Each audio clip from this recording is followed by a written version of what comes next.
Hola, Roxana Montealegre Salvador, directora de movilidad del SEDATU, muy contenta de haber participado en este foro de movilidad aquí en Rosarito, Baja California, con una gran organización ciudadana y del gremio de taxis, y muy contenta porque hay una enorme oportunidad que hoy vivimos en México con el posicionamiento de la agenda de movilidad a partir de que en 2020 se ha logrado tener como derecho humano el de la movilidad, y que ahora el 5 de abril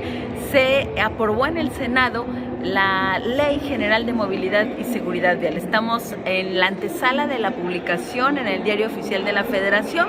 y este tipo de foros nos sirven para esbozar que el tema de movilidad ante todo es un derecho humano que permite y garantiza otros derechos como el de la educación, la vivienda, y ha sido maravilloso escuchar a usuarios del transporte, su vivencia, que al mismo tiempo nos invitan a entender las necesidades que se atienden y se deberán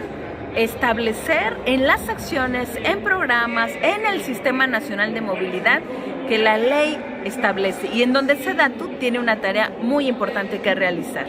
Son grandes los retos, son diversos, porque la movilidad ante todo es un sistema que tiene que ser atendido de tal manera. No podemos hablar solo de bicis o del peatón o del transporte público sin interactuar todos los que somos parte del sistema. Ahí hay políticas públicas, señalización, calles completas que tienen que existir, vialidades, es decir, es un sistema el que nos ocupa. Entonces el reto es, en primer lugar, entenderlo como sistema, y en segundo, entender las partes del sistema y cómo deben coexistir para que en verdad la movilidad mejore y garantice otros derechos humanos. El transporte público es la columna vertebral de la movilidad, porque el 80% de la población nos movemos en transporte público. Hay estudios que lo demuestran, hay un estudio de la UNAM que a mí me encanta porque precisamente es el que maneja esta cifra. Y si bien en las ciudades fronterizas ese porcentaje disminuye, en lo general es un porcentaje altísimo el que la población se mueve primordialmente en transporte. Y además es un tema de justicia social, porque las personas que hoy en México usan el transporte es la población más vulnerable, y en los tiempos de la cuarta transformación, atender a las personas que menos tienen es una tarea que el presidente nos ha encomendado a todos,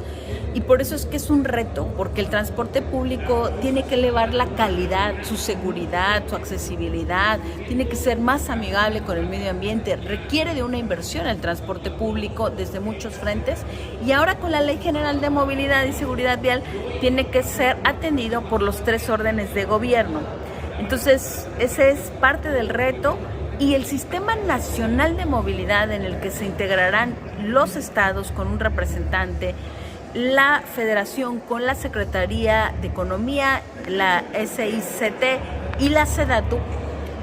junto con los municipios, pues tendremos que esbozar una estrategia nacional que nos permita tomar decisiones a partir de estudios, de información, de datos duros, que el propio sistema de información territorial y urbano, que la ley establece como una obligatoriedad, pues tengamos ahí información que nos permita ir a la toma de decisiones, en donde el transporte público pues tendrá que ser atendido con esa visión de justicia social. El tema de la tarifa tendrá que ser atendida como uno de los elementos del subsistema de transporte público. Es decir, el transporte tiene muchas variables, ¿no? El tema del parque vehicular, la tarifa sin duda es un elemento, donde también tenemos que pensar en la modernización de la operación del sistema. Es decir, ¿cómo hacemos que el sistema hombre-camión, ¿no?, de las personas que todos los días se levantan, se esfuerzan, sin la concesión, pero sí con la responsabilidad de brindar el servicio, sin un salario, pero sí con la responsabilidad de dar una cuota semanal o diaria a quien tiene la concesión? Entonces son muchos elementos, y el de la tarifa, pues en la medida en que se logre evolucionar a una ruta empresa, nos va a permitir tener mejores condiciones laborales para el propio operador,